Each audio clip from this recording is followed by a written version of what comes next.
সাবেক প্রধানমন্ত্রী ও BNP chairperson Begum Khaleda জিয়ার আশু সুস্থতা কামনায় রাজশাহীতে জুমার নামাজ শেষে বিভিন্ন মসজিদে দোয়া অনুষ্ঠিত হয়েছে। নগরীর কোটগুড়ি পাড়ার গোলজারবাগ জামে মসজিদে মোনাজাতে অংশ নেন চেয়ারপারসনের উপদেষ্টা মিজানুর রহমান মিনু। সারা বাংলাদেশ, সারা বিশ্বময় মুসলিম উম্মাহ প্রত্যেক আমরা প্রাণ ভরে তার দোয়া করছি এবং আল্লাহ যেন তাকে খুব দ্রুতই আবার আমাদের মাঝে ফিরে নিয়ে আসে।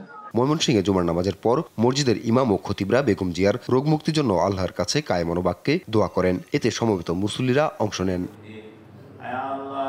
অ্যান্টি স্লিপারি টেকনোলজি ও সফট টেক্সচারটায় নরম ঘাসের স্পর্শ, সাপোর্ট গ্রাস ম্যাট, নান্দনিকতার ছোঁয়া।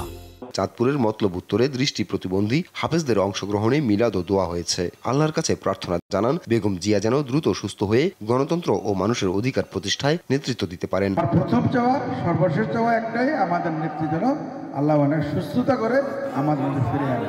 এটাই হুজুর আপনাদের কাছে আমার আবেদন এবং নিবেদন। আমি বিশ্বাস করি আপনারা যখন হাত উঠাবেন, হাত তুলবেন, দোয়া করেন, আল্লাহরও আপনাদের হাত ফিরে দিতে পারবে না। ফেনীর বিভিন্ন মসজিদেও হয় দোয়া ও মোনাজাত। বিএনপি নেতাকর্মী সহ ধর্মপ্রাণ মুসল্লিরা এতে অংশ নেন। খালেদা জিয়ার সুস্থতা কামনায় নেত্রকোনার মদন উপজেলার বিভিন্ন এলাকায় দোয়া ও মিলাদ মাহফিলের আয়োজন করেন সাবেক স্বরাষ্ট্র প্রতিমন্ত্রী লুৎফুজ্জামান বাবর। বলেন, দেশ ও জাতির জন্য বেগম জিয়াকে এই মুহূর্তে অত্যন্ত প্রয়োজন।